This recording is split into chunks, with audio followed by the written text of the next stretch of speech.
Today's lecture will be focusing on succession to the property of a female intestate. In the previous lecture, we have already discussed about types of succession, that is, testamentary and intestate succession. Therefore, this lecture will have focus on intestate succession of a female Hindu.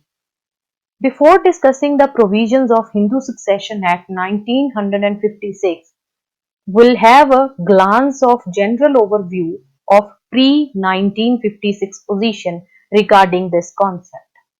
Prior to 1956, the property of a woman devolved according to the rules provided in uncodified Hindu law because she was holding the property as a limited owner. So question of succession to her property did not arise generally.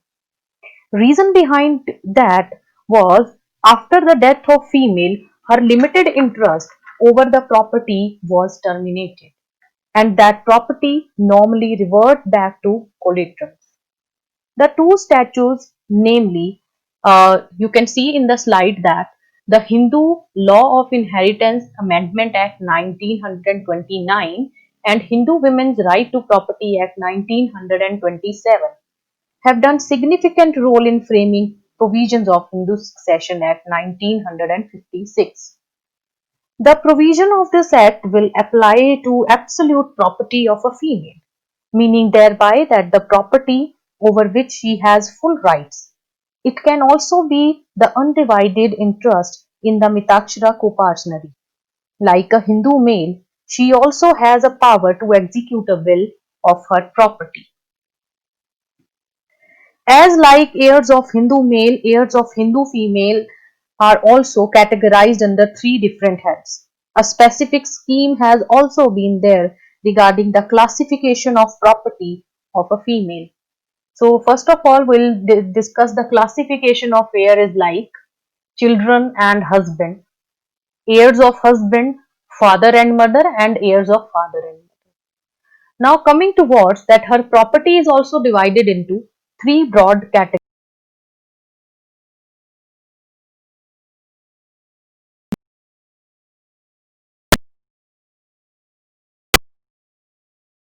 Number one, property inherited from her parents.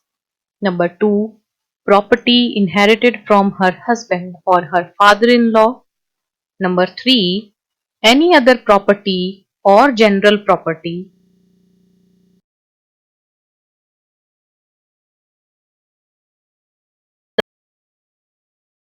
We'll discuss general property.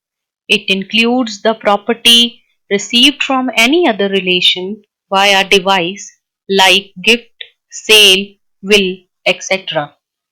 It is the property which a woman inherit from any relation except her father, mother, husband and father-in-law. Plus, this is the property which she has gained by her skill and exertion.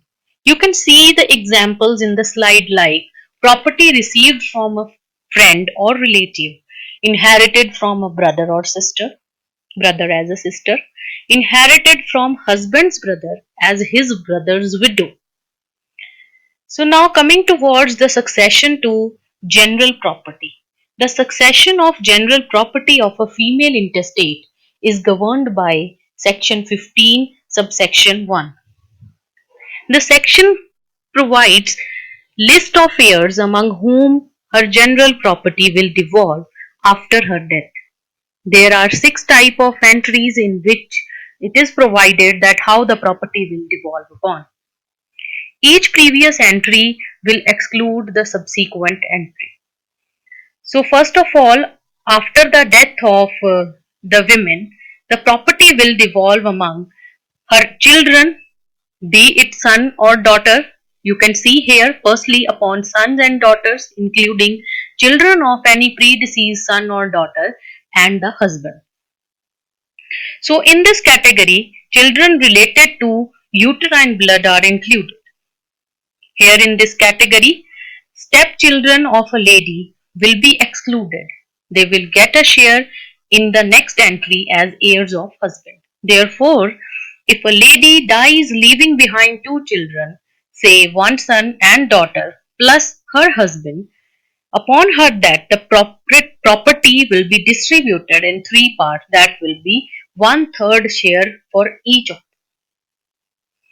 Coming to next part, in case of absence of any heir in the entry 1, the heirs mentioned in entry 2 will succeed to her property, that is heirs of husband. After that, in absence of any heir in entry 2, entry 3, that is father and mother will get the property. Mother and father in this entry includes both biological and adoptive parents. But if the deceased is a illegitimate child of her parents, then only mother will succeed to her property, not the putative father. In the original bill of 1956 Act, here this is very important point to understand that in the original bill of 1956 Act, father and mother were at entry 2 and heirs of husband were at entry last. The reason behind that, nearer in relationship will inherit the property of intestate. But at the time of passing of the act, heirs of husband were put at second entry, which somehow creates confusion. So let us move further at entry 4. Heirs of father and at last heirs of mother will inherit her property in absence of any of the heir in the above mentioned four entries. So this was the scheme provided with regard to succession of the general property of a female intestate. Now let us move further with regard to next kind of property, that is property inherited from her father and mother. The rules of succession are given in section 15, subsection 2 and part A for this purpose. This property means the property which she has inherited from her father and mother shall firstly devolve upon whom? Number 1. Any son or daughter or children of any son or daughter who has predeceased. And in absence of these children, the property will go back to the father's heir.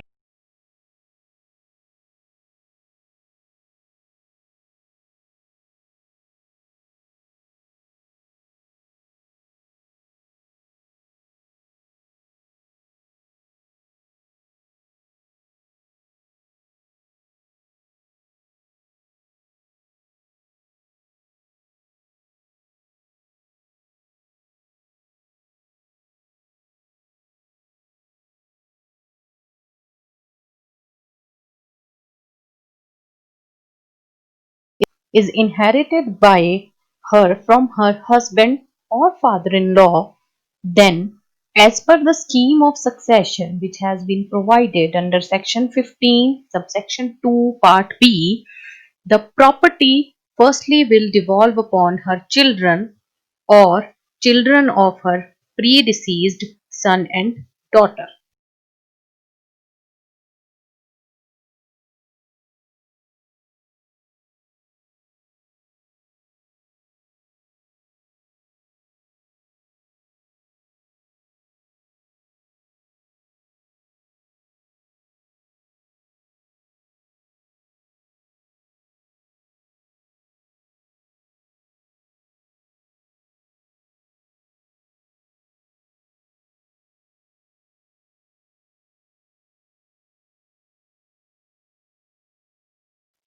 So this was the scheme of succession of a property of a Hindu female.